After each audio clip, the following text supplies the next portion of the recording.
आइए जानते हैं झारखंड की 25 बड़ी खबरों को सिर्फ 10 मिनट में। पर अभी तक आप इस वीडियो को लाइक नहीं किए हैं तो कर दें और इस चैनल को सब्सक्राइब कर लें। नगर निकाय चुनाव में नशा मुक्ति की मुहिम, पारा शिक्षक कर रहे जागरूकता अभियान। झारखंड नगर निकाय चुनाव के दौरान एक पारा शिक्षक नशा मुक्ति को लेकर अनोखी पहल करते नजर आ रहे हैं। पारा शिक्षक लतीफ अंसारी लोगों से अपील कर रहे हैं कि वे नशे से दूर रहें और मतदान के समय शराब या किसी भी प्रलोभन में आकर वोट न दें। लतीफ अंसारी पेशे से शिक्षक हैं और छुट्टी के दिनों में साइकिल से अलग अलग इलाकों में जाकर मतदाताओं और प्रत्याशियों से नशा न करने वसा दें, नशा न परोसने की अपील कर रहे हैं। उनका कहना है कि नशे के बल पर चुना गया प्रतिनिधि बेहतर समाज नहीं बना सकता। उन्होंने बताया कि स्कूल में पढ़ाते समय बच्चों में नशे की बढ़ती लत देखकर उन्हें यह अभियान शुरू करने की प्रेरणा मिली। बीते महीने वे गोड्डा से सिमडेगा तक साइकिल यात्रा कर लोगों को जागरूक कर चुके हैं और इस सामाजिक कार्य के लिए सम्मानित भी हो चुके हैं।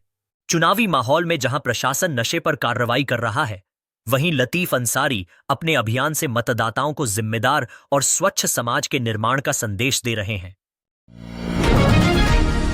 रांची के ग्रामीण इलाकों में हादसों पर लगाम, बनेंगे ट्रैफिक पोस्ट, बढ़ेगी पुलिस निगरानी। रांची में बढ़ते सड़क हादसों और जाम की समस्या से निपटने के लिए प्रशासन ने बड़ा कदम उठाया है। शहर से सटे ग्रामीण इलाकों में ट्रैफिक पोस्ट बनाए जाएंगे, जहां ट्रैफिक पुलिस की नियमित तैनाती होगी। इसके लिए आधा दर्जन से अधिक स्थान चिन्हित किए गए हैं। इसके सतगी थी। सड़क सुरक्षा कार्यालय की रिपोर्ट में सामने आया है कि शहरी क्षेत्रों की तुलना में ग्रामीण इलाकों में हादसे अधिक हो रहे हैं।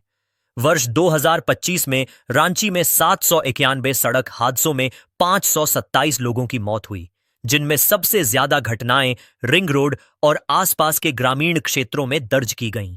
एसएसपी राकेश रंजन ने ट्रैफिक अधिकारियों के साथ बैठक कर ट्रैफिक पोस्ट निर्माण की प्रक्रिया तेज करने का निर्देश दिया है। नामकुम चौक, कांके, रातू और बीआईटी नेवरी जैसे इलाकों में ट्रैफिक पोस्ट बनाकर जाम, ओवर स्पीड और यातायात नियमों के उल्लंघन पर नियंत्रण किया जाएगा। प्रशासन का मानना है कि इन कदमों से ग्रामीण इलाकों में यातायात व्यवस्था सुधरेगी और सड़क हादसों में कमी आएगी। नगर निकाय चुनाव, धनबाद में सख्ती, प्रशिक्षण से गैरहाजिर 239 कर्मियों को नोटिस। धनबाद में नगर निकाय चुनाव को लेकर जिला प्रशासन ने लापरवाह कर्मियों पर सख्त रुख अपनाया है। पहले प्रशिक्षण सत्र में अनुपस्थित रहने वाले 2039 मतदान कर्मियों को शो कॉज नोटिस जारी किया गया है। यह कार्रवाई जिला निर्वाचन पदाधिकारी नगरपालिका आदित्य रंजन के निर्देश पर की गई है। उपायुक्त आदित्य रंजन ने बताया कि सभी कर्मियों को प्रशिक्षण की सूचना पहले ही दी गई थी। इसके बावजूद वे उपस्थित नहीं हुए। इसे चुनाव जैसे महत्वपूर्ण संवैधानिक कार्य में गंभीर लापरवाही माना गया है। प्रशासन ने सभी अनुपस्थित कर्मियों को 24 घंटे के भीतर लिखित स्पष्टीकरण देने का निर्देश दिया है। संतोषजनक जवाब नहीं मिलने पर नियमों के तहत कड़ी कार्रवाई की चेतावनी दी गई है। प्रशासन ने साफ किया है कि चुनाव कार्य में किसी भी तरह की ढिलाई बर्दाश्त नहीं की जाएगी। धनबाद में डॉक्टर को धमकी, आईसीयू के बाहर मिला पत्र, मामला दर्ज। धनबाद के नावाडीह इलाके में एक डॉक्टर को जान से मारने की धमकी देने का मामला सामने आया है। बिरसा मुंडा पार्क के पास स्थित महाकेश्वर कॉम्प्लेक्स में संचालित किडनी केयर क्लिनिक के संचालक डॉक्टर मिहिर कुमार के आईसीयू वार्ड के बाहर एक धमकी भरा पत्र चिपका मिला, जिससे इलाके में हड़कंप मच गया। क्लिनिक कर्मी द्वारा सूचना मिलने के बाद डॉक्टर मिहिर ने धनबाद थाना में शिकायत दर्ज कराई।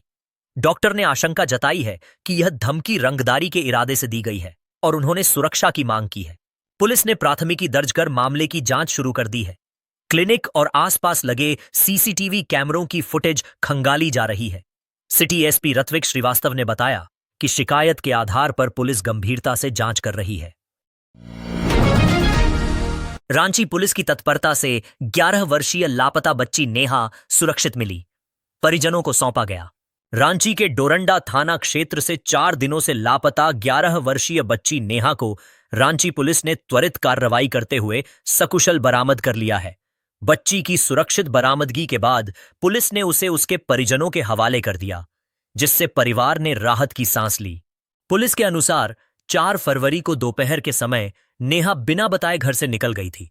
शाम तक वापस नहीं लौटने पर परिजनों ने डोरंडा थाना में गुमशुदगी की रिपोर्ट दर्ज कराई, जिसे बाद में प्राथमिकी में बदला गया।